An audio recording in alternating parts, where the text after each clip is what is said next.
Avnish Mata ji.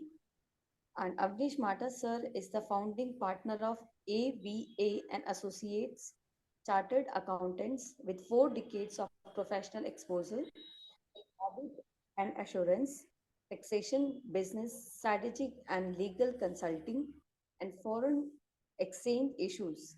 Avnish also is a registered insolvency professional.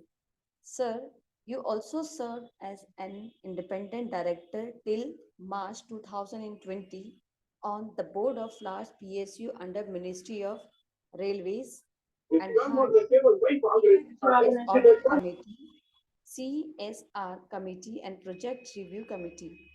In social sector, Avnish is associated with Ekal movement that organized nearly 1 lakh non-formal one teacher schools in rural and tribal India, served it on its preventive health care initiatives in the past and presently in national vice president vice Prize President of Ekal Gramothan Foundation.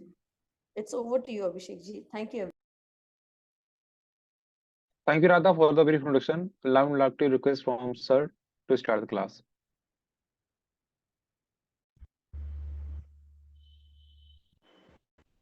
Namaskar. Can you hear me? Yes, sir. Yeah. Yes, sir. Abhishek, let me share screen करना पड़ेगा ना एक. You can share your screen, sir.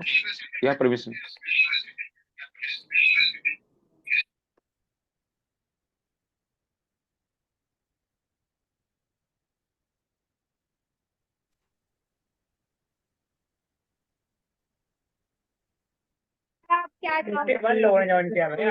दिख रहा है क्या? Can you hear? Sir, can you see the this thing? No. PPT नहीं? No, sir. No, sir. We can't see that.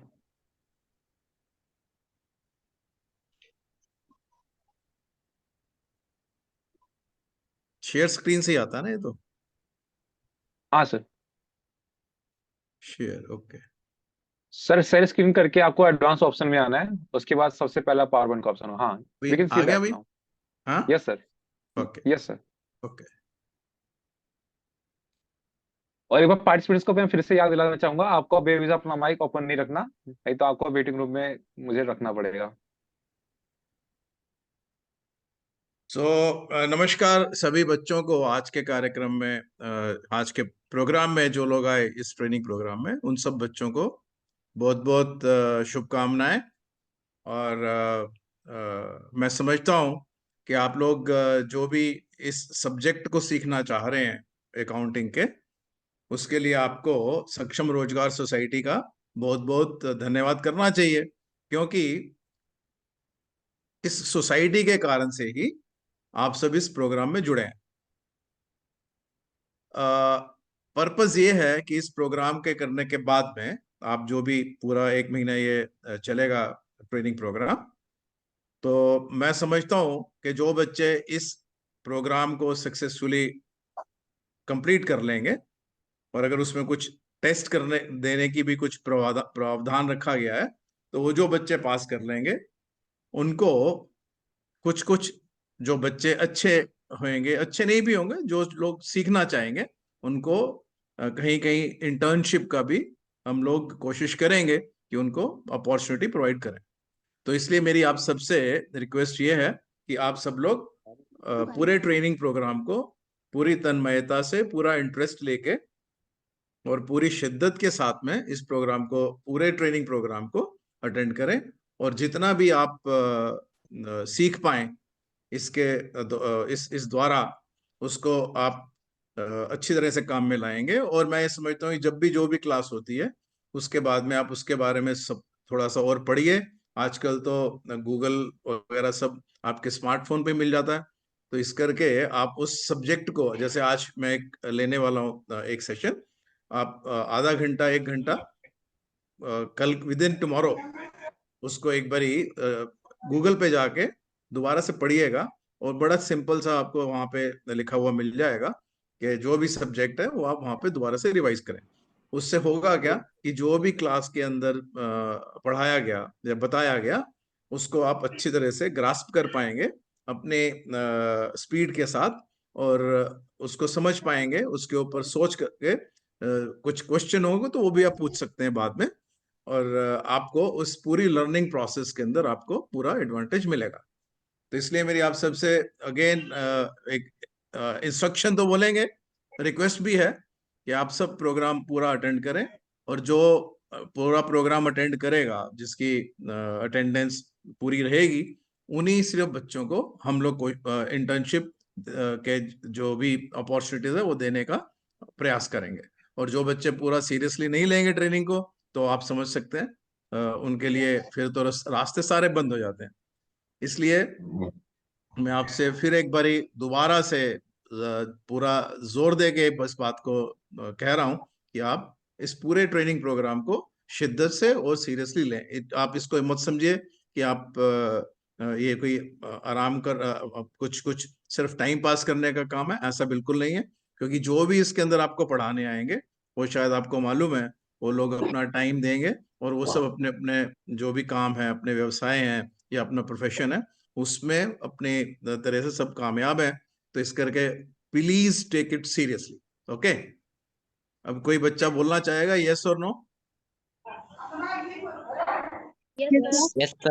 Yes, Okay. sir. Yes, sir. All the very best. Now everybody should Yes, sir. Thank you, close sir. their Thank you, mic, sir. mute your mic. Okay, all right. चलिए, now पहला जो आज का session हमारा है, first class, forms of business organisation. तो business organisation क्या है, इसके बारे में आपको थोड़ी जानकारी देने की कोशिश करेंगे। और आप जैसे मार्केट में जाते हैं या कहीं भी जाते हैं, कुछ भी देखते हैं, तो आपको जहां भी बिजनेसेस चलते हैं तो आपको ये थोड़ा सा देखना चाहिए कि वो जो बिजनेस है वो उसका फॉर्म क्या है। तो बिजनेस अगर आप देखें तो जैसे एक कार्ट के ऊपर, ठेले के ऊपर कोई सब्जी बेच रहा है, वो भी बिजनेस करता है। और जो एक दुकानदार है आपके नेबरहुड में, आपके सोसाइटी में या आपकी कॉलोनी में, वो भी बिजनेस कर रहा है।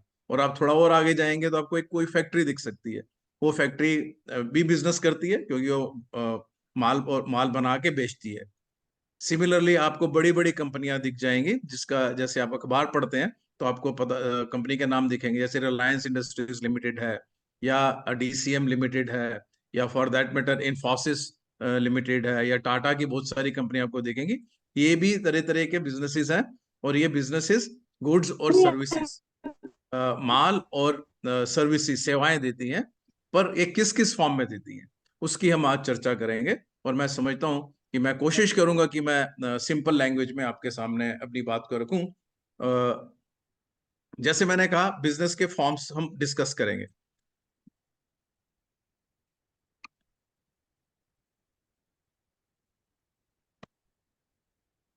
विषय किसकी, नेक्स्ट स्लाइड, हाँ आ गई। Okay, so learning objective.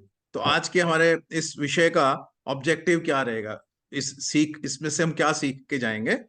इस बेसिकली हम ये आपको बताना चाहते हैं कि आपको ये पता होना चाहिए बिजनेसेस किस किस फॉर्म के अंदर, किस किस एंटिटीज के हिसाब में वो चलते हैं, और किस तरह की ऑर्गेनाइजेशन होती हैं, और इन ऑर्गेनाइजेशंस के, जैसे एक सोल प्रोवाइडर है या पार्टनरशिप है, उनके क्या क्या फीचर्स हैं, छोटे छोटे फीचर्स। मैं ज्यादा टेक्निकलिटी में नहीं जाऊंगा और लीगैलिटी में भी नहीं जाऊंगा, सिंपल लैंग्वेज में आपको बताने की कोशिश करूंगा।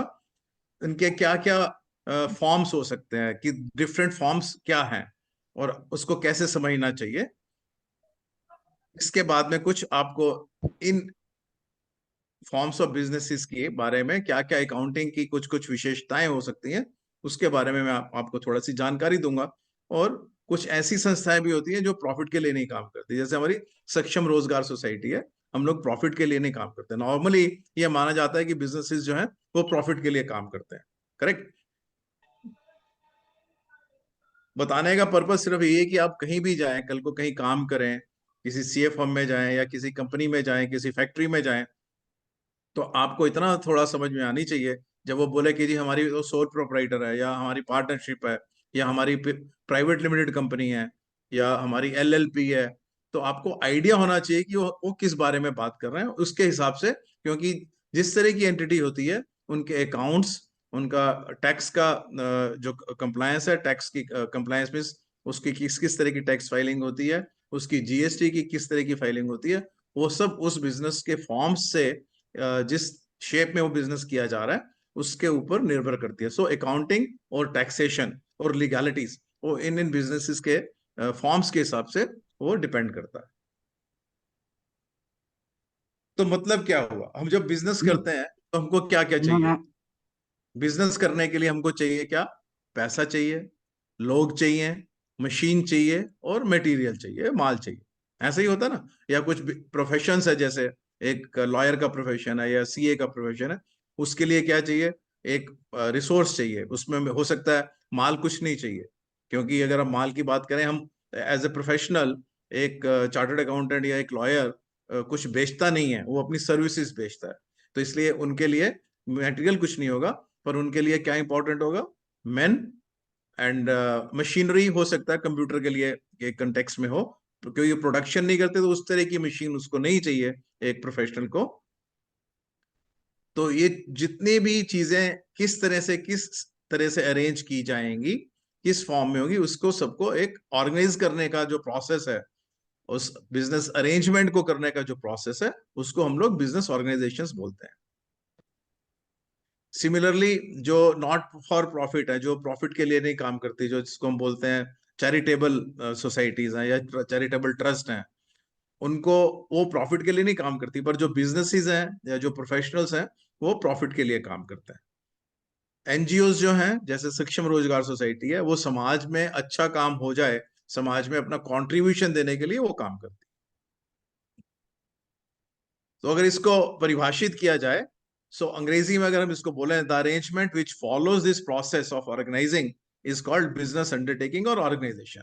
तो जो भी ये अरेंजमेंट होगा, कैसे लोग जुड़ेंगे, कैसे मटेरियल आएगा, कैसे मशीन आएंगी, वो मटेरियल उस मशीन में कैसे प्रोसेस होगा, कैसे बेचा जाएगा, उससे जो फाइनेंशियल ट्रांजैक्शन होंगे, जो पैसा आएगा या खर्चा होगा, उसको कैसे रिकॉर्ड किया जाएगा, इस तरह की पूरी, और लेबर आएगी तो कैसे उसको मैनेज किया जाएगा, किस किस तरह की लेबर चाहिए और किस लेवल की चाहिए, मैनेजर चाहिए, नीचे का स्टाफ चाहिए, वर्कर चाहिए, टेक्नीशियन चाहिए, ये सारे अरेंजमेंट को करने को जो हम बोलते हैं कि ये हमने एक बिजनेस अंडरटेकिंग को ऑर्गेनाइज कर दिया। So this is an arrangement process है ये, जिससे हम ये सब मैन, मटेरियल और मनी, कैपिटल जिसको हम बोलते हैं मनी, उसको हम अरेंज करते हैं, उसको हम लोग बिजनेस ऑर्गेनाइजेशन बोलते हैं। इन बिजनेस ऑर्गेनाइजेशंस की करेक्टरिस्टिक क्या है, विशेषताएं क्या है? जैसे मैंने कहा, एक जो फल सब्जी बेचने वाला एक व्यक्ति है, वो, उसकी एक, उसकी जो विशेषता है कि वो सिंगल आदमी है, सिंगल हैंडेड। सो 5-6 मैं आपको साथ साथ बताता जाऊंगा। Distinct ownership. तो बिजनेसेस में क्या है कि बिजनेस और पर्सनल जो उसका हिसाब किताब है वो अलग होना चाहिए। फॉर एग्जांपल, जो एक दुकानदार है जो अपनी दुकान पे माल लेके लाता है और बेचता है आपकी लोकेलिटी में, आपकी कॉलोनी में, वो उसका बिजनेस है। वो उसकी जो उसका बिजनेस के अंदर खर्चा होगा या बिजनेस के लिए जो उसकी कमाई होगी, उसकी पर्सनल कमाई से वो अलग होगा। सो उसका डिस्टिंक्शन होनी चाहिए दोनों की, ओनरशिप और उसके पर्सनल लाइफ में। सिमिलरली जितने भी ये एंटिटीज हैं वो लीगल बिजनेस करेंगी, लॉफुल, जो लॉ के अकॉर्डिंग होगा। कोई भी बिजनेस अनलॉफुल होगा, हम उसको बिजनेस ऑर्गेनाइजेशन के फॉर्म में नहीं कहते हैं। बिजनेस तो स्मगलिंग करने वाला भी करता है, पर उसको बिजनेस के इस कंटेक्स्ट में, स्ट्रक्चर्ड बिजनेस के कंटेक्स्ट में, हम उसको बिजनेस ऑर्गेनाइजेशन नहीं मानते। सिमिलरली जो गवर्नमेंट है और वो जो बिजनेस है, उनका आपस में रिलेशनशिप कुछ होगा नहीं होगा, वो अलग है। सरकार का काम अलग है, सरकार टैक्स लेगी, और बिजनेसेस के जो कंपनी की मैनेजमेंट है या जो उसको चलाते हैं, वो सब दोनों चीजें डिफरेंट है। सिमिलरली मैंने जैसे बोला, ये बिजनेसेस जो हैं वो they deal in goods and services, वो वस्तुओं की खरीद फरोख्त करते हैं, और या अगर व्यवसाय में है तो जैसे डॉक्टर का अपना एक व्यवसाय है, वो सर्विस देगा, हो सकता है वो भी बिजनेस भी, वो भी एक फॉर्म ऑफ बिजनेस हो सकता है। कैसे हो सकता है? जैसे मैं बताऊं, एक आपका हॉस्पिटल है फॉर एग्जांपल, आप समझिए बड़ा हॉस्पिटल एस्कॉट हॉस्पिटल है, तो एस्कॉट हॉस्पिटल एक कंपनी के द्वारा चलाया जाता है, तो वो भी हॉस्पिटल की सर्विसेज है, वो भी हॉस्पिटल के अंदर है वो कंपनी, पर वो सर्विसेज देती है, माल कुछ बेचती खरीदती नहीं है, दवाइयां देती है, बट उसका मेन पर्पस, मेन बिजनेस नहीं है।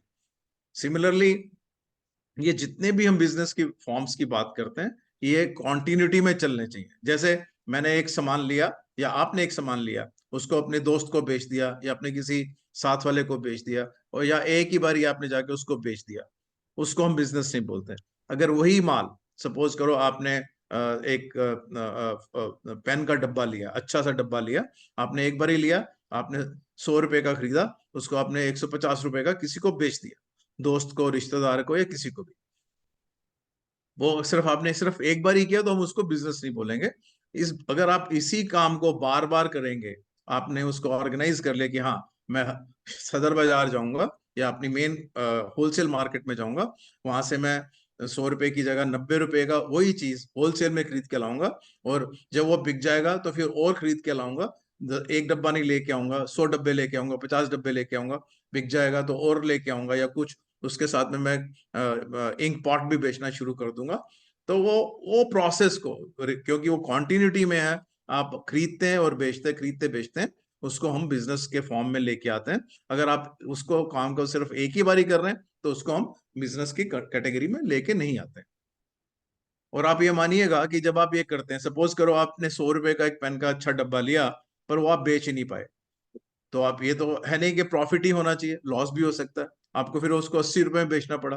पर फिर भी, क्योंकि अब वो हर बारी, जो भी आप सपोज 100 डब्बे लेके आए, वो सारे डब्बे आपको 100 रुपए के पर डब्बा लेके आए, और आप सारे डब्बे आपके बिक नहीं रहे, फिर आप उसको डिस्काउंट पे बेचेंगे।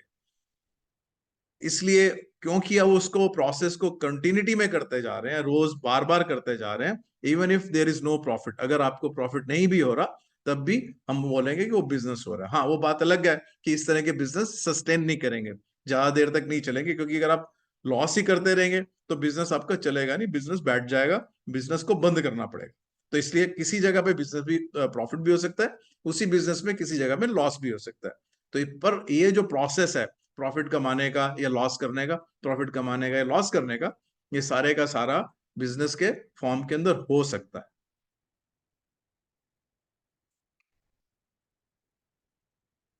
मैं कुछ तेज तो नहीं चल रहा, अगर तेज चल रहा तो आप मेरे को रोक सकते हैं।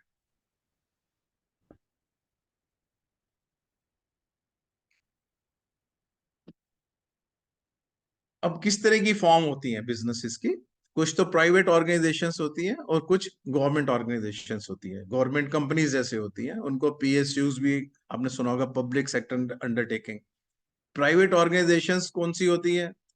पहले गवर्नमेंट के बारे में बात कर लेते हैं। जो कंपनियां या कॉरपोरेशंस, वो गवर्नमेंट बनाती है, चाहे तो स्टेट गवर्नमेंट हो, चाहे वो सेंट्रल गवर्नमेंट हो, तो उनको हम गवर्नमेंट कंपनीज बोलते हैं। स्टेट गवर्नमेंट होगी तो वो स्टेट पब्लिक सेक्टर अंडरटेकिंग हो जाएगी, जैसे यूपी की कोई सरकार ने कोई कंपनी बनाई, तो वो स्टेट पीएसयू हो गई। पर वो सेंट्रल गवर्नमेंट ने बनाई, गवर्नमेंट ऑफ इंडिया ने बनाई, तो वो सेंट्रल पब्लिक सेक्टर अंडरटेकिंग हो गई। सिमिलरली पब्लिक कॉरपोरेशंस भी होते हैं, जैसे पहले लाइफ इंश्योरेंस कॉरपोरेशन थी, तो वो एक कॉरपोरेशन जो होती है वो भी पार्लियामेंट के थ्रू बनाई जाती है। सो ये तो होगी आपकी गवर्नमेंट कंपनियां। प्राइवेट कंपनीज के बारे में, प्राइवेट ऑर्गेनाइजेशंस के बारे में बात करेंगे, तो उसमें सोल प्रोप्राइटरशिप हो सकती है, पार्टनरशिप हो सकती है, जॉइंट हिंदू फैमिली बिजनेस भी हो सकता है, जॉइंट जॉइंट स्टॉक कंपनी, जो कंपनी प्राइवेट लिमिटेड या कंपनी लिमिटेड एटसेट्रा एटसेट्रा, वो जॉइंट स्टॉक कंपनीज होती हैं। और कुछ कोऑपरेटिव सोसाइटीज भी होती हैं।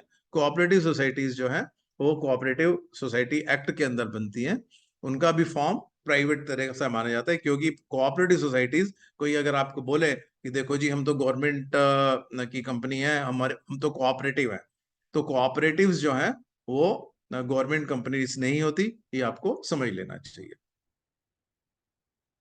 अब जैसे सोल प्रोवाइडर क्या है, फॉर एग्जांपल एक दुकान आपकी कॉलोनी में है, वहां पे वो प्रोविजन स्टोर है, जनरल स्टोर है, वहां पे एक लाला जी बैठते हैं या मे भी एक लेडी बैठती हैं, वो उन्हीं की दुकान है, वही वो माल लेके आती है उसमें और वहां से बेचती हैं। और वो अकेले काम करती हैं, वो सब कुछ उसमें उनका जो नुकसान और प्रॉफिट होगा वो उनका अपना होगा। तो वो तो हो गया सिंगल, क्योंकि सोल मीन्स सिंगल वन, तो इसलिए हो गया वो सोल प्रोप्राइटरशिप। अगर उसी दुकान के अंदर वो लेडी या उनका बेटा भी दोनों साथ मिलके काम करना शुरू कर दें एक फॉर्मल स्ट्रक्चर में, तो उसको पार्टनरशिप कहा जा सकता है। अगर बेटा सिर्फ अपनी माँ की हेल्प कर रहा है उस दुकान में, तो उसको हम पार्टनरशिप नहीं बोलेंगे। पर अगर दोनों मिलके काम कर रहे हैं, फॉर्मली काम कर रहे हैं, एक पार्टनरशिप डीड के थ्रू काम कर रहे हैं, डॉक्यूमेंट के थ्रू काम कर रहे हैं, तो वो पार्टनरशिप कह सकते हैं। सिमिलरली एक ज्वाइंट हिंदू फैमिली मैंने बोला एक होती है, थोड़ा सा इसके बारे में आगे बता दूंगा आपको वो क्या है। वो नॉर्मली इंडिया में ही होती है, भारत के बाद बाहर इस का बिजनेस का कंसेप्ट नहीं है। ज्वाइंट स्टॉक कंपनी जैसे मैंने आपको बोला, रिलायंस इंडस्ट्रीज लिमिटेड या Infosys limited, Tata capital limited, Tata steel limited, ये ज्वाइंट स्टॉक कंपनीज होगी। ऐसे ही आपको पूरी, अभी कभी मार्केट में जाएंगे तो आप बोर्ड देखेंगे तो आपको लिखा होगा XYZ प्राइवेट लिमिटेड या XYZ लिमिटेड, तो वो ज्वाइंट स्टॉक कंपनीज इंडिकेट करती हैं। इन कंपनियों के अपने नाम के पीछे प्राइवेट लिमिटेड या लिमिटेड लगाना लॉफुल, कानून के हिसाब से जरूरी है। कोऑपरेटिव सोसाइटी, ये भी आपने कहीं देखा होगा, कहीं पढ़ा होगा कि इनके कोऑपरेटिव स्टोर्स होते हैं जहाँ से कभी राशन वगैरह मिलता था, अभी तो थोड़े कम हो गए, पर फिर भी आपको कोऑपरेटिव सोसाइटीज मिल जाएंगी। कहीं आपने कोऑपरेटिव बैंक का बोर्ड देखा होगा। तो इस तरह की जो फॉर्म्स हैं, ये सारी की सारी, इनको हम प्राइवेट ऑर्गेनाइजेशंस बोलते हैं। तो इन इन सब के बारे में मैं आपको थोड़ा थोड़ा बताऊंगा, ताकि आप कहीं भी जाएं और कोई आपको आपसे बात करे तो आपको पता होना चाहिए कि वो किस बारे में और किस कंटेक्स्ट में बात कर रहा है। तो चलिए थोड़ा सा सोल प्रोप्राइटरशिप के बारे में बात करते हैं।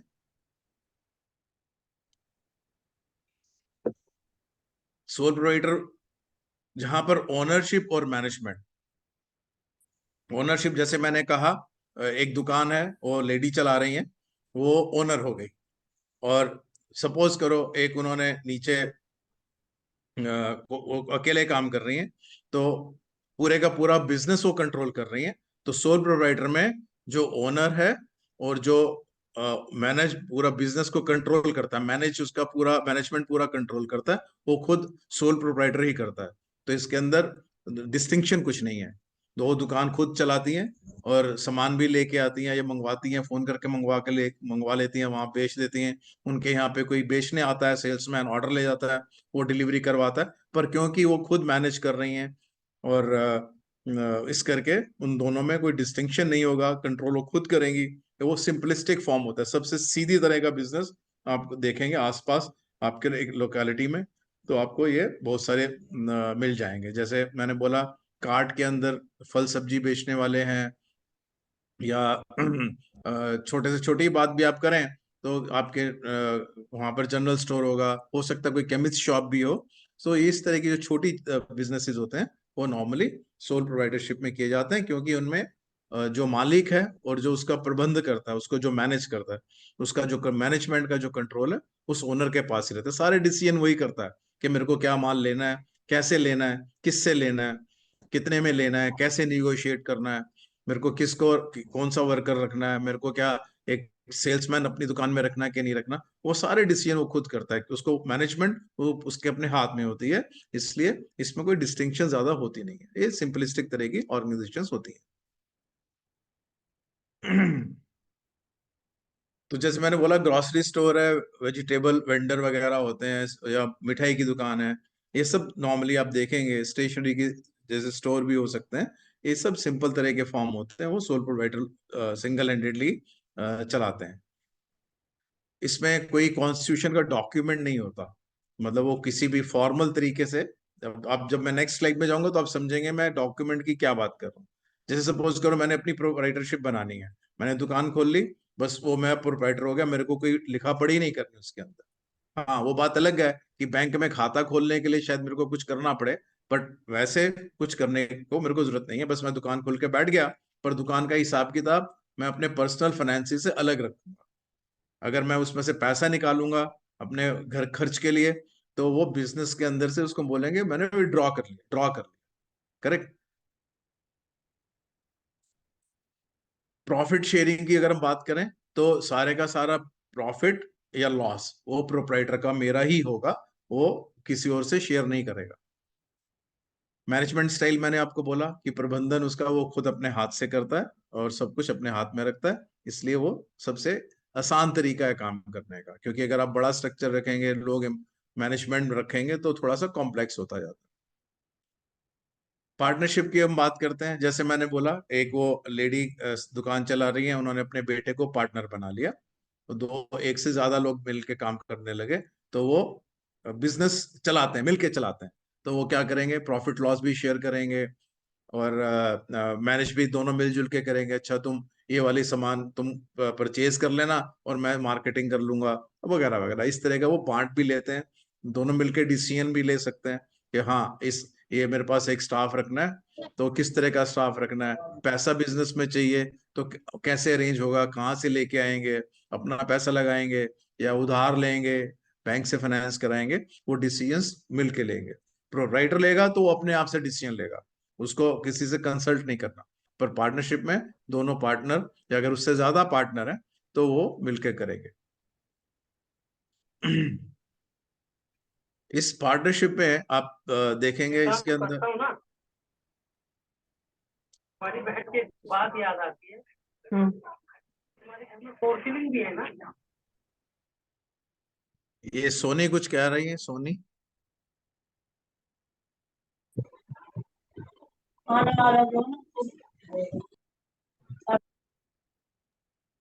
सर गलती से ऑन कर लिया होगा उन्होंने। अच्छा, hand। चलिए चलिए। तो पार्टनरशिप को फर्म बोलते हैं, पार्टनरशिप फर्म। और इसके जो मुझे तो पार्टनर, वॉशरूम में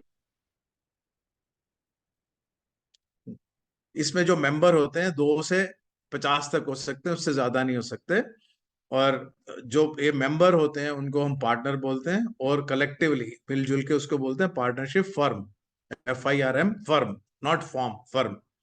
और ये जो बिजनेस फॉर्म है या जो पार्टनरशिप फर्म है, वो इंडियन पार्टनरशिप एक्ट के हिसाब से गवर्न होती है। उसके अंदर लिखा हुआ है कि किस किस तरह से होगा, कैसे पार्टनर बंद, पार्टनरशिप कैसे बंद होगी, तो उसमें पार्टनर की क्या ड्यूटीज और लाइबिलिटीज होंगी, क्या उसके राइट होंगे। तो वो लॉ के हिसाब से, इंडियन पार्टनरशिप एक्ट के हिसाब से वो गवर्न होगा, उस पार्टनरशिप फर्म की गवर्नेंस उससे होगी। इसमें लाइबिलिटी जो है वो अनलिमिटेड होती है। जैसे फॉर एग्जांपल, लॉस होता जा रहा है बिजनेस में, तो लॉस की भरपाई तो करनी पड़ेगी। लॉस होगा तो क्या होगा, मैं अगर आप बिजनेस को इस तरह से देखें कि मैंने पैसा डाला बिजनेस में और कुछ पैसा मैंने उधार लिया, तो मैंने जब लॉस करता जा रहा हूं, तो मैं जब लॉस करता जा रहा हूं जब मैं लॉस करता जा रहा हूं, तो क्या होगा कि मैंने जो अपना पैसा डाला वो तो खत्म हो गया, लॉस के अंदर बराबर हो गया। अब जो मैंने उधार का पैसा लिया है वो भी लग गया, उसमें भी लॉस हो गया, तो मेरे को उधार वापस करना पड़ेगा। सो लाइबिलिटी, जिसको हम बोलते हैं कि बाहर पैसा देना, सो लाइबिलिटी को मेरे को जो बाहर देना पड़ेगा। तो अगर फर्म के पास पैसे नहीं है, खत्म हो गए, तो जो पार्टनर हैं उनको अपने पर्सनल रिसोर्सेज से, अपने पास से पल्ले से पैसे देने पड़ेंगे उस लाइबिलिटी को चुकाने के लिए, उस उधार को चुकाने के लिए। तो इसलिए हम बोलते हैं फर्म्स, पार्टनरशिप फर्म्स की जो मेंबर्स हैं, उनकी लाइबिलिटी, उनकी देनदारी अनलिमिटेड है, वो लिमिट नहीं हो सकती। इसको थोड़ा कंपेयर कर लें, यहीं पे कर लेते हैं। कंपनीज के अंदर जो मेंबर होते हैं, शेयर होल्डर बोलते हैं, उनकी जो लाइबिलिटी है वो लिमिटेड होती है। अगर कंपनी को नुकसान होता है तो शेयर होल्डर का जो पर्सनल उसका पैसा है, उसको उससे कोई रिकवर नहीं कर सकता। जबकि जब पार्टनरशिप फर्म है, उसमें अगर नुकसान होता है, देनदारी बन जाती है, तो जो पार्टनर्स का पर्सनल पैसा है उसके ऊपर भी लाइबिलिटी आ जाती है। इसको कैसे बनाते हैं, इसको बनाने के लिए मैंने बोला, जैसे सोल प्रोप्राइटरशिप को कोई डॉक्यूमेंट नहीं बनाना, पार्टनरशिप को बनाने के लिए एक डॉक्यूमेंट साइन करना पड़ता है, स्टैम्प पेपर पे साइन करना पड़ता है। वो स्टैम्प पेपर की वैल्यू भी डिफाइन इंडियन स्टैम्प एक्ट में की हुई है। तो उस पार्टनरशिप डीड को लिखा जाता है कि अवनीश माटा son of such and such and mister XYZ they want to run partnership firm from such and such date, और उसकी प्रॉफिट शेयरिंग 50-50 होगी या 70-30 होगी, और उनका कहाँ बिजनेसेस किस तरह से चलेंगे, कौन सा बिजनेस करेंगे, वो सब डॉक्यूमेंट में वो लिखा जाता है। तो उस डॉक्यूमेंट को हम बोलते हैं कॉन्स्टिट्यूशन डॉक्यूमेंट, और उस डॉक्यूमेंट को बोलते हैं पार्टनरशिप डीड। कॉन्स्टिट्यूशन मींस जिससे वो कॉन्स्टिट्यूट हुई, जिससे वो फॉर्म में आई। तो मैं अवनीश माटा और XYZ दोनों मिलके बैठे, उन्होंने ये डिसाइड किया, एक डॉक्यूमेंट बना, वो उसको कॉन्स्टिट्यूशन डॉक्यूमेंट बोलेंगे, और उस डॉक्यूमेंट का जो टेक्निकल नाम है उसको बोलेंगे पार्टनरशिप डीड। इसमें शेयरिंग ऑफ प्रॉफिट और लॉस दोनों होंगे। अगर कोई पार्टनरशिप ऐसे बनाए कि साहब अवनीश माटा प्रॉफिट लेगा पर वो लॉस नहीं लेगा, तो वो पार्टनरशिप एक्ट में अलाउड नहीं है, वो उसको पार्टनरशिप नहीं बोलेंगे, पार्टनरशिप का फॉर्म नहीं माना जाता। पार्टनर्स और लॉसेस को जो डिटरमाइंड उनकी रेशियो है, जो उनका 50-50 है, 70-30 है, प्रॉफिट शेयर करना है तो लॉस भी शेयर करना पड़ेगा उसको।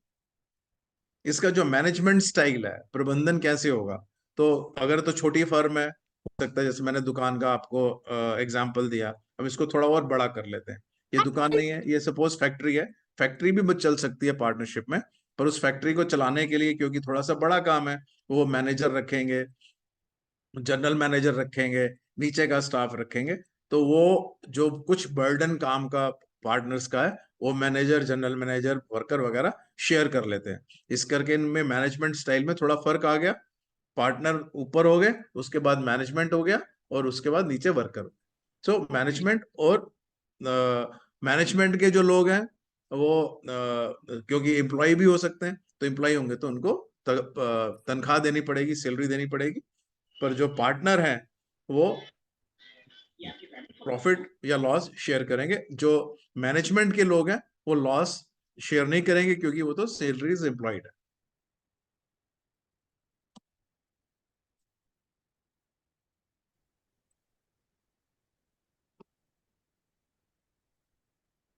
एक मिनट जरा रुकिएगा, क्योंकि मेरी ये स्लाइड नहीं हो रही।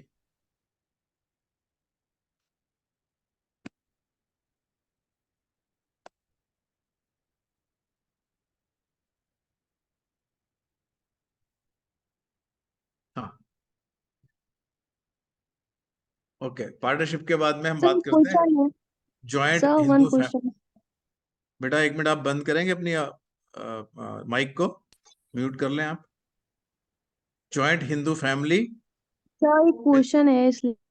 हाँ बोलिए। सर प्रॉफिट जो हम लोग जो पार्टनर्स होती हैं, अगर प्रॉफिट वो अपना डिवाइड करते हैं कि मेरा प्रॉफिट इतना होगा, तो लॉस में मतलब प्रॉफिट वो शेयर अपना करते हैं कि 70 और 30 के बीच में रहेगा, तो लॉस भी क्या वो उसी हिसाब से रहता है, उसी 70 हिसाब 30? से। हाँ हाँ। मतलब जैसा प्रॉफिट हम लोग डिसाइड करते हैं अगर पार्टनर्स, तो सेम हम्म उनको वैसा ही लॉस पे भी वैसे ही वो होगा। करना हाँ पड़ेगा। हाँ हाँ। ओके ओके, आप थैंक यू ज्यादा सर। टेक्निकलिटी में मत जाओ, समझ लो इसको, मोटा मोटा समझ लो, ठीक है, क्योंकि मैं आपको कंफ्यूज नहीं करना चाहता। Correct. Okay so okay okay सिर्फ सर। मैं आपको ये बताना चाह रहा हूँ कि जहां पे वो, मैंने उसको इस तरह से समझते हैं कि जहां पे मैं सिर्फ बोलूँ कि मेरे को प्रॉफिट ही लेना है, लॉस नहीं लूंगा, तो पार्टनरशिप नहीं मानी जाएगी। ठीक है, ठीक है बेटा। ओके सर, ओके चलो okay sir, okay sir, thank you sir. चलो, ज्वाइंट हिंदू फैमिली और हिंदू अनडिवाइडेड फैमिली भी बोलते हैं इसको, HUF बिजनेसेस। तो ये जो बिजनेसेस हैं, ये पारिवारिक बिजनेसेस जैसे होते हैं वो हैं। इसमें क्या होता है कि ये इसमें एक हमारे हिंदूज के लिए, हिंदू समाज के लिए ये एक स्ट्रक्चर पुराने टाइम से चला आ रहा है। उसमें क्या होता है कि परिवार, ज्वाइंट फैमिलीज होती थी, वो मिलके बिजनेस करती थी। मिलके बिजनेस करती थी तो उसको जो बिजनेस चलाता था वो हेड ऑफ द फैमिली, उसको हम कर्ता बोलते थे। तो ये भी एक बिजनेस की फॉर्म है। ज्यादा इसमें हमको जाने की जरूरत नहीं है, क्योंकि आपको ये बहुत कम मिलेंगे, पर क्योंकि ये फॉर्म ऑफ बिजनेस सिलेबस का पार्ट है, इसलिए मैं आपको बता रहा हूँ। तो इसके अंदर जो पूरी फैमिली है, ये सारे के सारे इसके जो मेंबर हैं वो उसके ओनर, सारे के सारे ओनर होंगे, और उस बिजनेस को हेड करने वाला होगा, उसको हम कर्ता बोलेंगे, HUF का बिजनेस का कर्ता। और ये जो HUF होती है उसका कोई डॉक्यूमेंट नहीं होता। जैसे मैंने पार्टनरशिप में बोला कि पार्टनरशिप डीड होती है, इसके लिए कॉन्स्टिट्यूशन, इसका कोई कॉन्स्टिट्यूशन या इनकॉर्पोरेशन डॉक्यूमेंट नहीं होता है। ये एक लॉ के द्वारा, कानून के अंदर ही इसका प्रावधान किया गया है, हिंदू लॉ के अंदर इसका प्रावधान किया गया है। उसका वहां से ये कंसेप्ट निकल के आया। इसमें जो डिस्ट्रीब्यूशन ऑफ प्रॉफिट है वो कर्ता डिसाइड करेगा कि साहब प्रॉफिट तो पूरे का पूरा HUF का हुआ, उस बिजनेस का हुआ HUF के, पर वो किसको कितना मिलना चाहिए शेयर, वो पूरा डिटरमाइन, जितना भी पैसा देना है वो कर्ता अपने हिसाब से देगा, उसको कोई क्वेश्चन नहीं कर सकता। हाँ, उसमें इक्विटेबल होना चाहिए, थोड़ा सा ज्यादा फर्क नहीं होना चाहिए। तो पुराने टाइम में अगर आप देखेंगे तो ये सब परिवारों में चलता था इस तरह से, क्योंकि जॉइंट फैमिलीज होती थी, उसमें उस हिसाब से ये स्ट्रक्चर बिजनेस के चलते थे।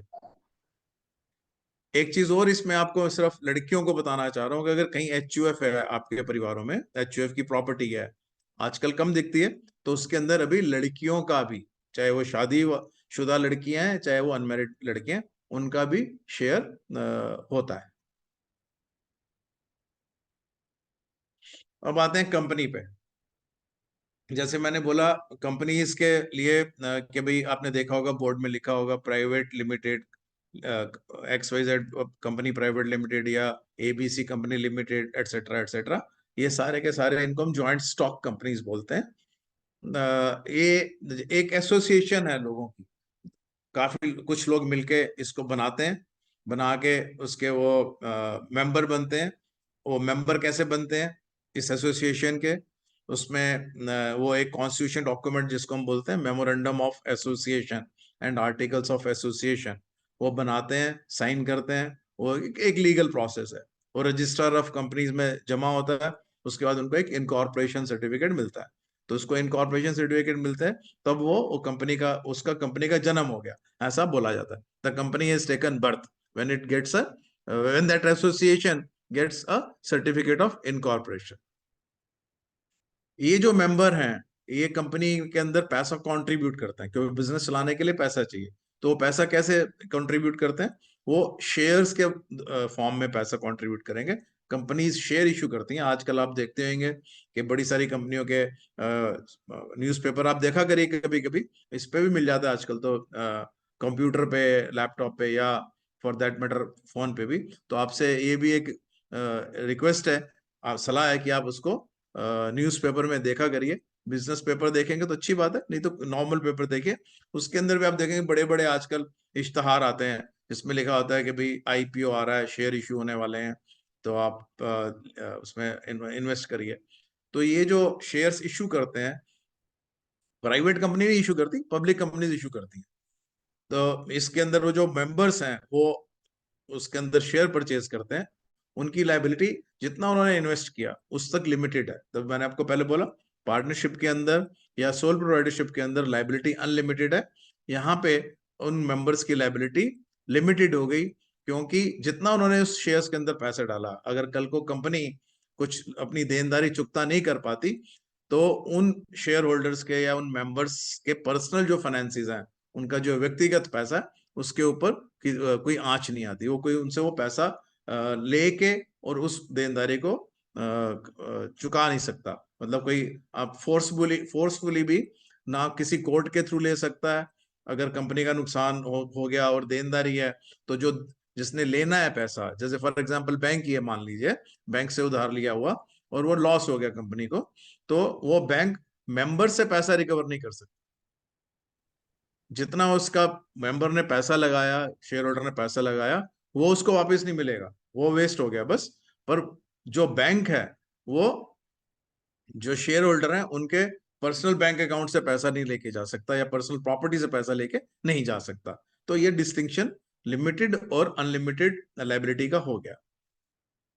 इसमें प्राइवेट लिमिटेड कंपनी हो सकती है जिसमें 2 और मैक्सिमम 200 मेंबर हो सकते हैं। पब्लिक लिमिटेड में 7 मिनिमम मेंबर चाहिए, और मैक्सिमम कितने भी लाखों मेंबर भी आप देखेंगे बड़ी बड़ी जो कंपनियां हैं जैसे रिलायंस है या टाटा है, इनके लाखों शेयर होल्डर हैं। एक और कंपनी होती है उसको ओपीसी बोलते हैं, 1 पर्सन कंपनी, ये भी कंपनीज एक्ट के अंदर बनती है। तो कोई आप कहीं आप जाए इंटरव्यू के लिए, बोले वो बोले कि मेरी मेरी तो ओपीसी है, तो आपको सोचने की जरूरत नहीं है, तो आपको मानना चाहिए कि हाँ ये कंपनी है, पर उसका जो मालिक है वो सिर्फ एक इंडिविजुअल मालिक है। प्राइवेट लिमिटेड में कम से कम 2, ओपीसी में 1 पर्सन कंपनी में क्योंकि नाम 1 है तो इसलिए ओपीसी, पर इन कंपनियों को अपने नाम के पीछे ओपीसी लिखना पड़ता है, जैसे XYZ लिमिटेड ब्रैकेट में ओपीसी लिमिटेड। ओके, ये कंपनियां जो हैं वो कंपनीज इंडियन कंपनीज एक्ट 2013 के अंतर्गत बनाई जाती हैं, और उसके ही थ्रू उनको गवर्न किया जाता है, रेगुलेट किया जाता है। उनके फॉर्म है, बैलेंस शीट है, वो सब ऑडिट वगैरह वो सब उनको करवाना पड़ता है, और वो डॉक्यूमेंट फिर रजिस्ट्रार ऑफ कंपनीज में जमा होते हैं। लाइबिलिटी मैंने आपको बोला, ये इनकी लिमिटेड होती है मेंबर्स की। दूसरा जो इसका सबसे बड़ा जो एक पिक्यूलियर पॉइंट है, इसको हम बोलते हैं artificial judicial person. Artificial person, जैसे मैं एक चीज को खरीद सकता हूँ एज अवनीश माटा, आप सोनी है या कोई और अभिषेक है, वो भी किसी चीज को खरीद सकते हैं। इसी तरह से ये कंपनियां भी खरीदती हैं, जैसे ये प्रॉपर्टी भी खरीद सकती हैं, जमीन खरीद सकती हैं, बिल्डिंग खरीद सकती हैं, ये किसी को स्यू कर सकते हैं, किसी के अगेंस्ट मुकदमा दायर कर सकती हैं। जबकि जो पार्टनरशिप फर्में हैं वो अगर रजिस्टर्ड नहीं है तो वो मुकदमा दायर नहीं कर पाएंगी किसी के अगेंस्ट। पर ये कंपनियां दे कैन होल्ड प्रॉपर्टी। ये जो कंपनी है, ये जैसे एक इंसान जो है, ये बस इसमें जान नहीं है, ये बोल नहीं सकती। ये कंपनियां जो हैं बाकी सब जैसे एक नॉर्मल इंसान है उसकी तरह से ये सब कुछ काम कर सकती है। मतलब ऐसे नहीं कि वो नहाने जा सकती हैं वॉशरूम, ऐसा नहीं है। So what I am trying to say is कि they can hold property, they can invest, they can buy sell goods etcetera etcetera. Constitution document मैंने जैसे आपको बोला, memorandum and articles of association, और उसके बाद में सर्टिफिकेट ऑफ इनकॉर्पोरेशन इनको मिलता है, तो वहां से उसका जन्म हो गया। इसमें प्रॉफिट डिस्ट्रीब्यूशन की अगर हम बात करें तो वो डिविडेंड होते हैं। जैसे पार्टनरशिप के अंदर तो वो प्रॉफिट लेके जाएगा, यहाँ पे कंपनी देना चाहे तो डिविडेंड देगी। शेयर होल्डर उस कंपनी से मांग नहीं सकता कि मेरे को मेरे जो मैंने आप में इन्वेस्टमेंट की है वो मेरे को उसमें से आप डिविडेंड दो। तो पार्टनरशिप के अंदर प्रॉफिट डिस्ट्रीब्यूट होगा और कंपनीज के अंदर में डिविडेंड डिस्ट्रीब्यूट होगा। वो डिविडेंड डिस्ट्रीब्यूट कैसे होगा, वो कंपनी का बोर्ड ऑफ डायरेक्टर्स डिसाइड करता है। अब इसमें मैनेजमेंट कैसे होता है, जैसे मैंने पहले बोला, सोल प्रोप्राइटर है तो सारा कुछ खुद मैनेज करेगा। पार्टनरशिप फर्म है तो सारा कुछ ज्यादातर वो खुद मैनेज करेगी, या कुछ छोटे मोटे मैनेजर रख लेगी। पर ये जो कंपनियां हैं, प्राइवेट लिमिटेड हैं या पब्लिक लिमिटेड हैं, ये इनका बोर्ड ऑफ डायरेक्टर्स होता है। क्योंकि कंपनी अपने आप तो डिसीजन ले नहीं सकती, डिसीजन तो इंसानों ने लेना है। तो वो इंसान कौन होंगे, वो एक बॉडी है, उस बॉडी को बोलते हैं board of directors. Private limited company में कम से कम 2 डायरेक्टर होने चाहिए, और पब्लिक लिमिटेड कंपनी में कम से कम 3 डायरेक्टर होने चाहिए, मिनिमम 3, और जनरली 15 तक होते हैं। और ऐसे ही प्राइवेट लिमिटेड में 15 तक होता है। उसके अलावा आगे जाएंगे तो फिर उसके कुछ और लीगैलिटीज है, उसके ऊपर हम अभी नहीं जाएंगे।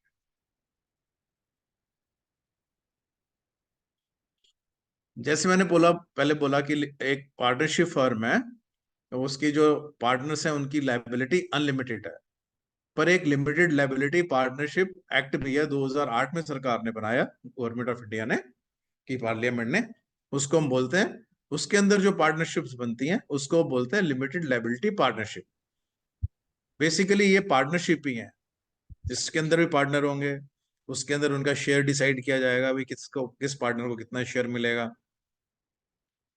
पर इसमें लाइबिलिटी लिमिटेड है, तो जितना भी पार्टनर्स का शेयर, सपोज करो उन्होंने बोला कॉन्ट्रीब्यूशन सब 10-10 हजार रुपया देंगे, तो दे दिया, फिर कुछ प्रॉफिट आया तो वो प्रॉफिट उनके अकाउंट में क्रेडिट हो गया, उनके अकाउंट में चला गया, या तो निकाल लेंगे या नहीं निकाला तो उसी में ही रहेगा उस फर्म के अंदर ही।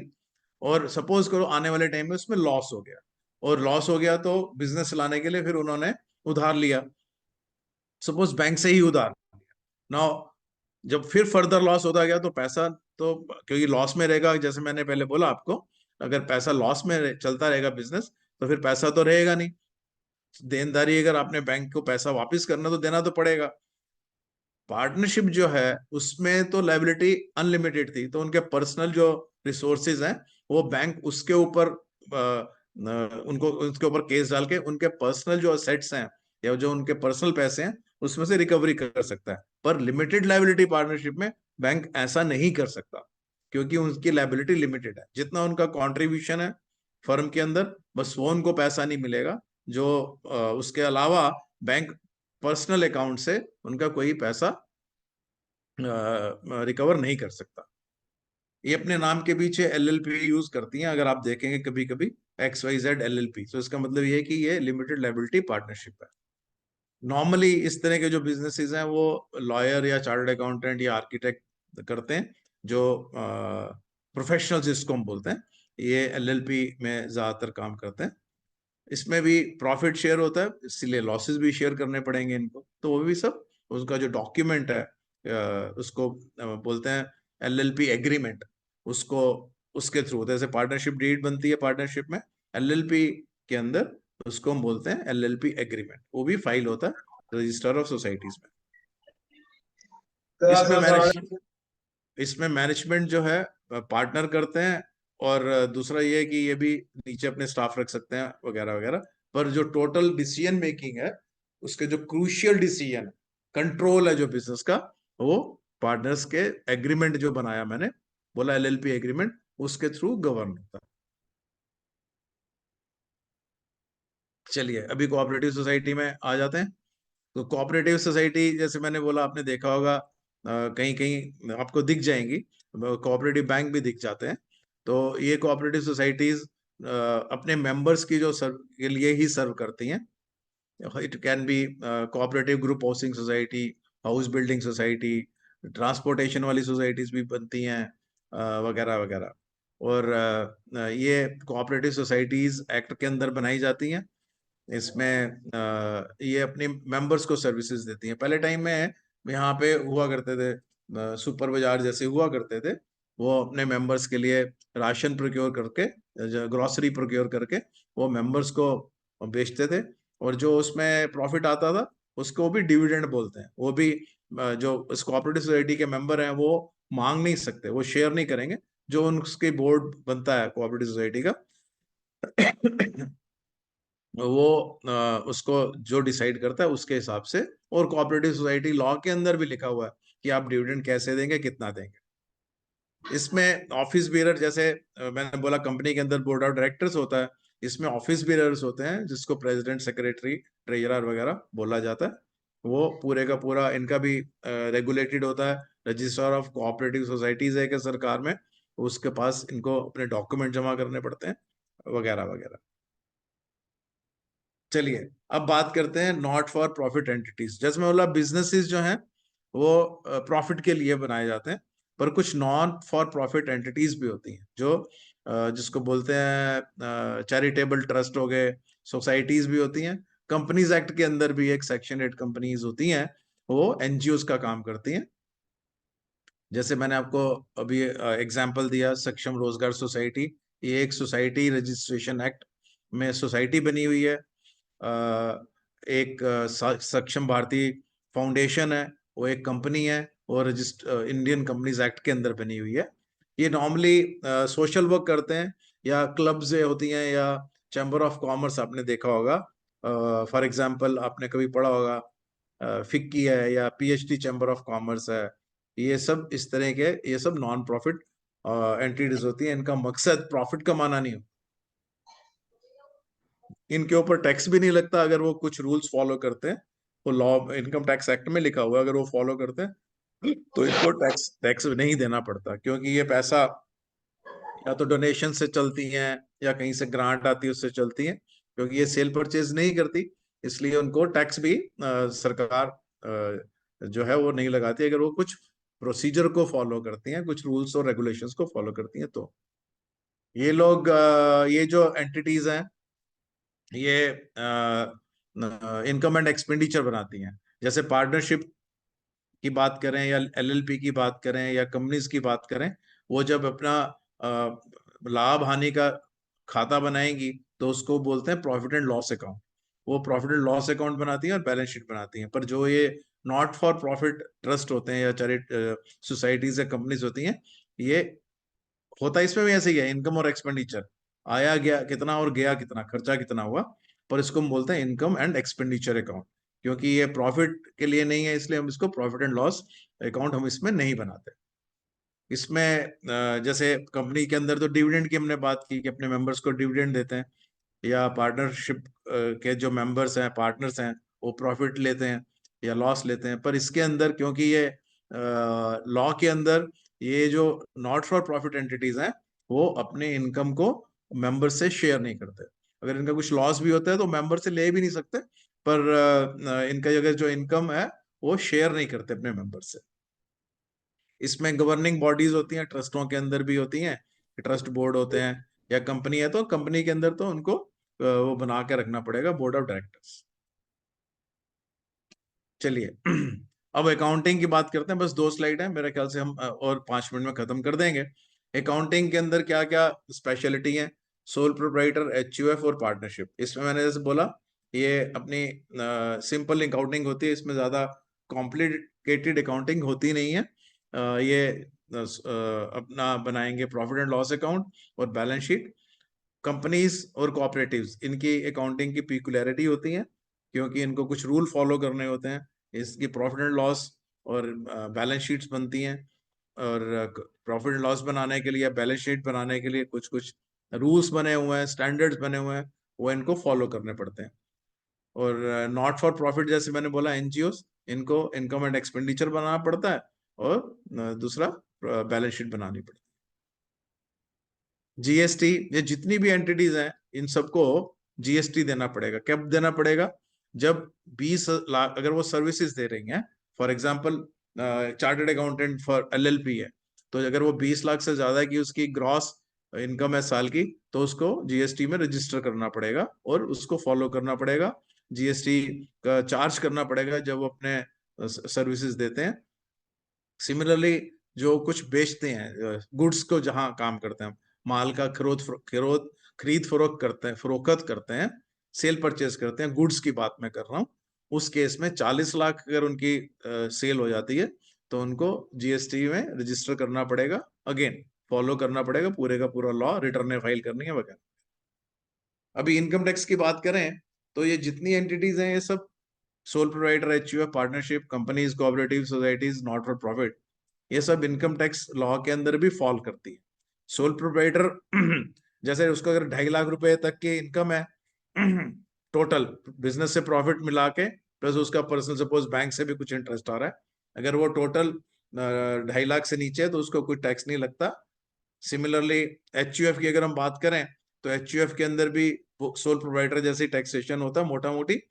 पार्टनरशिप के अंदर कोई एग्जम्पशन, मिनिमम लिमिट नहीं है, अगर वो 100 रुपए कमाएंगे तो उनको 30% टैक्स देना पड़ेगा, पर उनके पार्टनर्स को कुछ डिडक्शंस वगैरह मिलती हैं, उसको भी छोड़ देते हैं।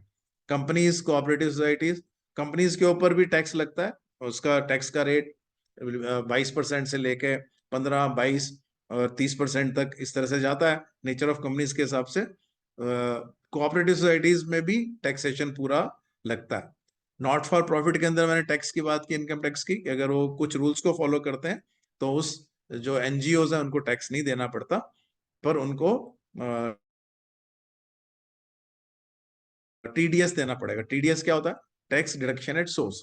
फॉर एग्जांपल, अगर इसको इस तरह से देखें कि अगर कोई प्रोफेशनल है, उसने कोई और से, इसको और सिंपल करते हैं, सपोज करो एक कंपनी ने या एक पार्टनरशिप ने एक बिल्डिंग बनाई, उस बिल्डिंग में बनाने के लिए उसने एक ठेकेदार को ठेका दिया। उस ठेकेदार की जो पेमेंट करेंगे उसके ऊपर एक लिमिट के बाद, सपोज 75,000 रुपए से ऊपर अगर हम उसको पेमेंट करेंगे तो उसको टीडीएस काटना पड़ेगा, कंपनीज को भी काटना पड़ेगा। ठेकेदार को सपोज करो 1 लाख रुपए की पेमेंट की, तो उसके ऊपर 1% या 2% टैक्स काट के, जो भी रूल्स हैं उसके हिसाब से, बाकी उसको 99,000 रुपीज वो पे करेगा, कंपनी पे करेगी। तो इसको बोलते हैं टैक्स डिडक्टेड एट सोर्स, क्योंकि सोर्स के ऊपर जब भी उसकी इनकम आई उस पर टैक्स काट लिया, और वो टीडीएस कंपनी जो काटेगी उसको सरकार के खाते में जमा कराना है, उसकी रिटर्न फाइल करनी है, तो इसको बोलते हैं टीडीएस। तो सिमिलरली ये sole provider, HUF, partnership, companies, cooperative societies, not for profit, जितनी भी ये हैं, इनको इनकम टैक्स रिटर्न है और टीडीएस की भी कंप्लायंस करनी पड़ती है। सिर्फ आपको इतना ही बताएंगे, क्योंकि उसके बाद एक सेशन हो रहा है जिसके ऊपर थोड़ा सा डिटेल में जीएसटी को भी, आप अगर शेड्यूल देखेंगे अपने 29 अप्रैल तक का, उसमें आपको जीएसटी क्या होता है, कैसे चार्ज करते हैं, डिटेल में बताया जाएगा। ऐसे इनकम टैक्स के बारे में भी एक पूरा का पूरा 1 घंटे का सेशन है, बड़े अच्छे आपको एक फैकल्टी आएंगे, वो सिखाएंगे, तो आप उसको भी सीख लीजिएगा। चलिए, अब आपसे कुछ 2 क्वेश्चन है। एक जगह लिखा है रामलाल एंड सन्स, और क्या ये सोल प्रोप्राइटर है या पार्टनरशिप है या प्रोप्राइटर है या एचयूएफ है, क्या है ये? कोई बताना चाहे तो जॉइंट अभी आप अनम्यूट कर सकते हो अभिषेक, सबको कोई बताना चाहे तो बता सकता है, क्योंकि ये मेरी लास्ट स्लाइड है। इसके बाद में फिर मैं कोई एक पार्टनरशिप। असाइनमेंट भेज दूंगा आपको। उस असाइनमेंट में बच्चे एक चार्ट है, उसके अंदर सारे बच्चे उसको फिल करके आपको भेजेंगे, और बच्चे ये दोबारा इस पीपीटी को देख लें, और कहीं कुछ समझ नहीं आ रहा हो तो बेशक अपने उससे गूगल से देख के उस असाइनमेंट को कर सकते हैं। असाइनमेंट देंगे तो रिवीजन भी हो जाएगा और पता लगेगा आपको समझ आया कि नहीं आया। ठीक है, कोई बताना चाहेगा? अगर कहीं बोर्ड पे लिखा हुआ है एक दुकान के बारे में, रामलाल एंड सन्स, उसका वो क्या है, कैसे पता लगेगा? पार्टनरशिप है सर, पार्टनरशिप। कैसे पता?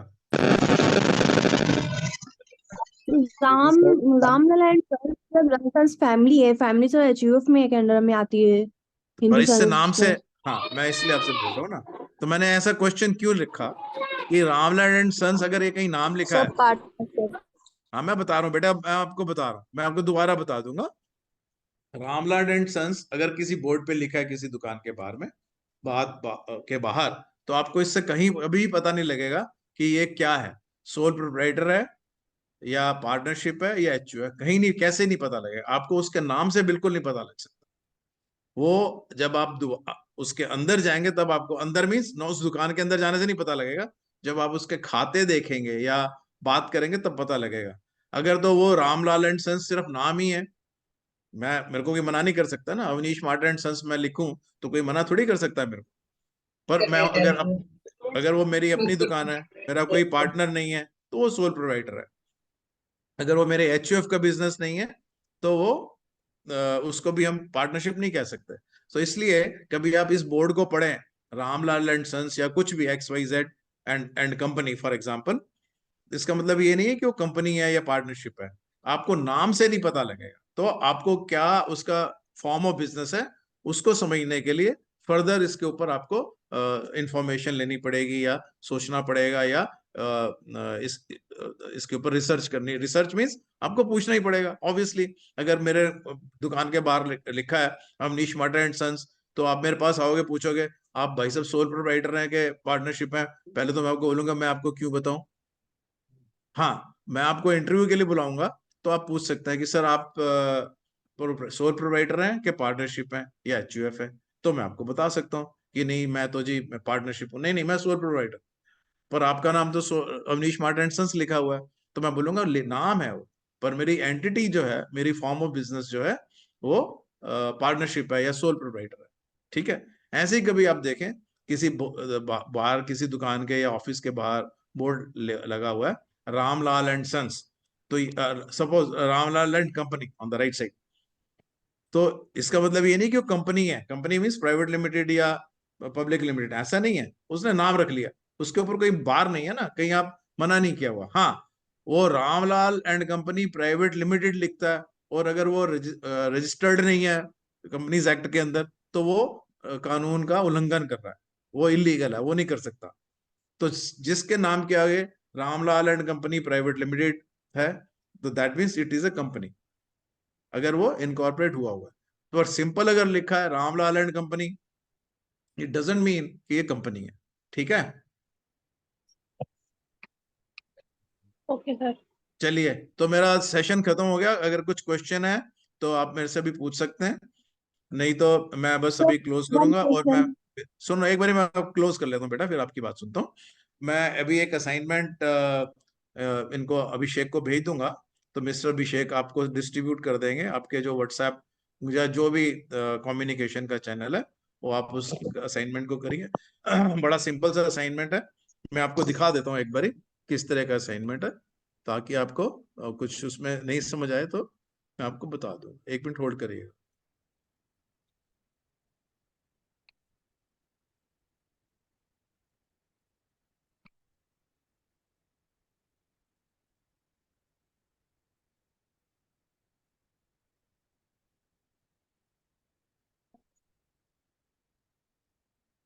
आप साथ साथ क्वेश्चन पूछ सकते हैं जो पूछना चाह रहा था।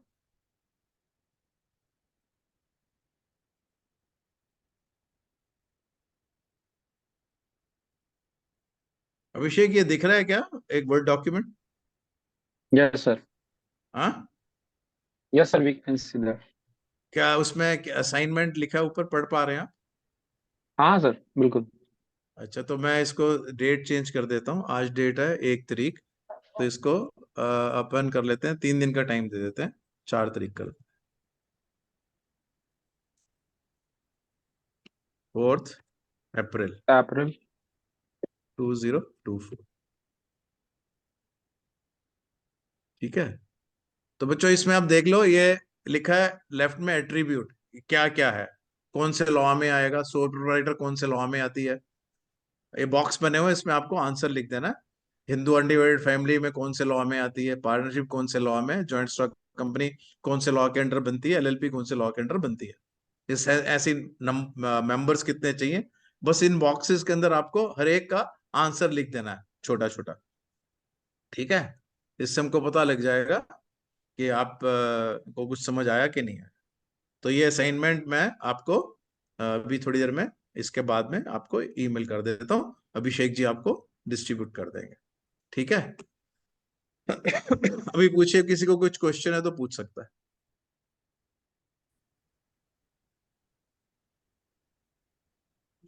नहीं है सर तो फिर आपने उसमें बताया सर था मेरे को ओपी। HUF ठीक से समझ में नहीं आ रहा है। बेटा एचयूएफ मैंने बोला वो ये ना सिर्फ एक एक एक करके पूछो बेटा। एचयूएफ जो है वो एक कंसेप्ट है, आजकल वो ज्यादा दिखता नहीं है, और बस आपको पता आना चाहिए, आप ज्यादा इसकी डिटेल में मत जाओ। अनलेस अनटिल अगर आपको कुछ खास डिस्कशन करनी है तो आप अभिषेक से मेरा नंबर ले लो, या अभिषेक आपको बता देंगे। आप पर भी एक बार क्वेश्चन आप पूछ लो, क्या समझना चाह रहे हो?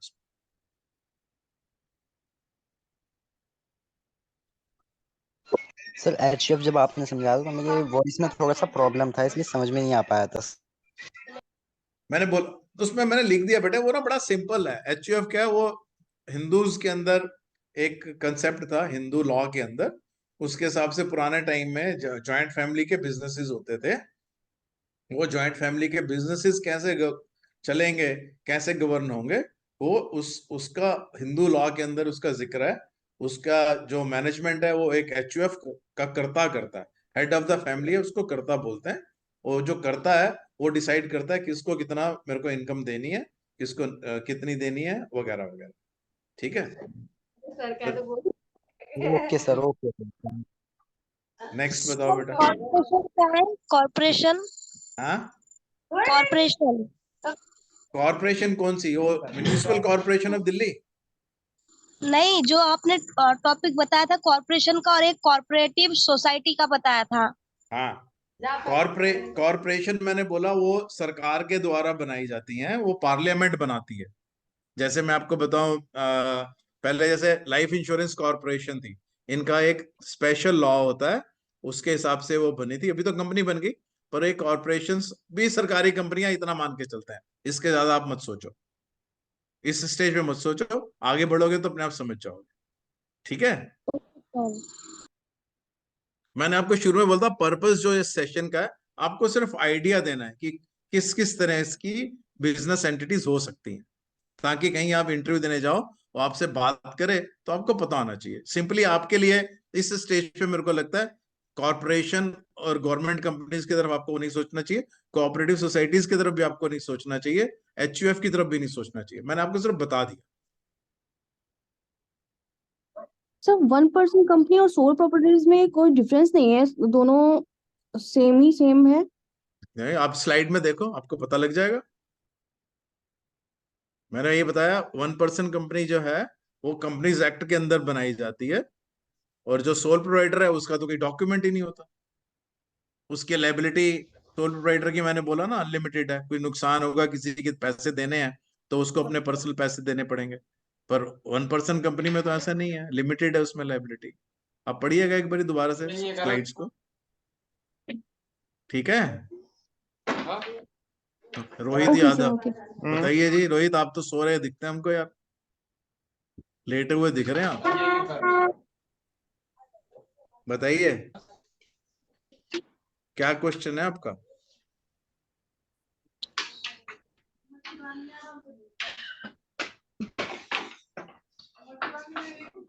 मेरे ख्याल क्वेश्चन है नहीं। अभिषेक जी, अभी कंक्लूड करें क्या? Yes sir, we conclude now.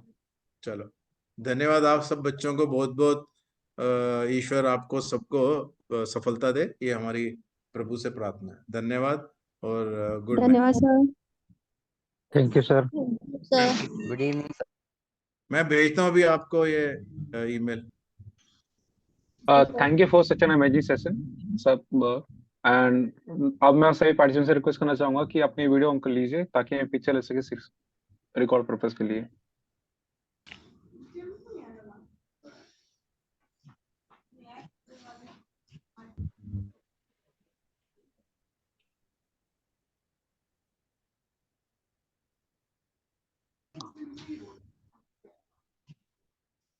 Thank you. Now I'd like to invite our President for very remarks of this meeting, who is Supreme Court lawyer by profession and former member of National Commission. Over to you, ma'am. Thank you, Abhishek, and thank you, Avinish ji, for a wonderful session. मैं बच्चों को ये बताना चाहती हूँ, students को, कि एक अकाउंटेंट के नाते ही नहीं, अगर जो लॉ के स्टूडेंट भी होंगे वो भी समझ पा रहे होंगे कि इसमें बहुत कुछ कानून के माध्यम से भी बहुत इम्पोर्टेंट था और बहुत यूजफुल था।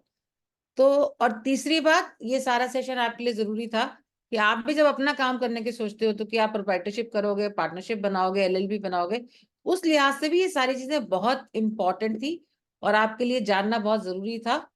अकाउंटेंसी के पर्पज से, अपनी व्यक्तिगत उसके पर्पज से, और या फिर लॉ के फील्ड में भी आप जाते हैं तो उस पर्पज से भी। और जब आप एंटर करते हैं क्लास में तो मेरा ये कहना है कि अपने नाम को लिख के आप एंटर करें ताकि हम उसको ऑब्जर्व कर पाए कि कितने लोग क्लास को कैसे अटेंड कर रहे हैं। और जो कंटेंट्स जो हमारा ओरिएंटेशन क्लास में भी था कि आप नोट डाउन करें, जैसे आज की भी पीपीटी अभिषेक आपको शेयर कर देंगे इस ग्रुप में, फिर भी क्लास लेते समय आप चीजों को नोट डाउन करें, अपने पॉइंट्स को नोट डाउन करें। और जो हम ये पूरी क्लास के बाद एक टेस्ट लेने की भी कोशिश करेंगे कि हम एक एग्जाम लेंगे आपसे और देखेंगे कि कितने लोग उस एग्जाम को क्वालिफाई करते हैं। और जो सवाल पूछने हैं वो क्लास के आखिर में पूछने हैं, और बीच में अगर आपको लगता है कि आप कहीं भूल ना जाओ तो चैट बॉक्स में अपना आप सवाल छोड़ सकते हैं। और ये भी है कि इस पीपीटी को अभिषेक आपके साथ इस ग्रुप पे शेयर कर लेंगे तो आपने जो अपने नोट्स बनाए हैं उससे आप और इम्प्रूव कर सकते हैं। और 68 के करीब पार्टिसिपेंट शुरू से ही थे और क्लास के एंड तक 68 पार्टिसिपेंट रहे। तो अवनीश माटा जी, इसका पूरा श्रेय आपको जाता है कि आपने पूरी तरह से क्लास को इतना एंगेज करके रखा। और टीडीएस का भी, जैसे अवनीश जी ने जिक्र किया था कि टीडीएस की भी क्लास होने वाली है, और आप सब लोगों को भी टीडीएस का एक बेसिक कॉन्सेप्ट पता होना चाहिए, क्योंकि जब आपको सैलरी मिलेगी, जब आपको कहीं से रेम्यूनरेशन मिलेगा या कहीं से आपको सर्विसेज के पैसे मिलेंगे तो उसमें आपका टीडीएस कटेगा। तो आपको पता होना चाहिए कि टीडीएस कटने का क्या मतलब है। और लोग सोचते हैं टीडीएस कटना मतलब खर्चा, तो वो भी हम आपको अपनी इस सक्षम रोजगार सोसाइटी की क्लासेस में बताएंगे। और अपने जो असाइनमेंट, जैसे आज अवनीश जी ने आपको असाइनमेंट दिया है, सी अवनीश माटा ने, तो आप इस ग्रुप पे डाल दें जो हमारा ये व्हाट्सएप ग्रुप बनाया है। या इसके अलावा मैंने चैट बॉक्स में सक्षम रोजगार सोसाइटी @gmail.com मैंने ईमेल आईडी दिया है, तो उस ईमेल आईडी पे भी अपना आप ये जो असाइनमेंट करेंगे उसको उस पर आप शेयर कर सकते हैं। ईमेल पे भेजने के दो कारण है कि इसके माध्यम से आपको ईमेल करना भी आएगा, क्योंकि हमारी एक क्लास जो अभिषेक लेने वाले हैं तो उसमें वो सारा हम आपको सिखाने वाले हैं कि ईमेल कैसे करना है, टेक्नोलॉजी को कैसे डील करना है। तो हम चाहते हैं कि क्लास करते करते अब अपने हाथ को ईमेल पे भी थोड़ा साफ करें, ईमेल भेजना सीखें। और कल की जो हमारी क्लास है वो बेसिक्स ऑफ अकाउंटेंसी रहेगी। अकाउंट्स क्या है, अकाउंट्स कैसे हमारे आम जीवन में किस तरह से फायदेमंद है, क्या क्या उसकी जरूरतें पूरी करता है। और इसी के साथ मैं वापस अभिषेक को देती हूँ। Thank you, ma'am, for valuable comments. Now I'd like to invite Omji for a vote of thanks. Uh, Good evening, dear friends. I am Omji Gupta on behalf of Saksham Rozgar Society. Take the privileges of extending a vote of thanks. To begin with, I would like to express my gratitude to our office secretary Abhishek for putting in so much effort in conducting this class. I also extend my thanks to CA Avnish Mata sir for delivering such a wonderful class, engaging the student and providing them with a valuable information regarding different business organizations. A special thanks goes out to all of you, my dear student, for actively participating in the class. I hope to see each of you in every class with the same enthusiasm. Last but not least, I would like to acknowledge effort of President of Saksham Rozgar Society, Ms. Jyotika Kalla, who constantly attend class and is always concerned about enhancing the quality of the class. I wish you all a very good night. Thank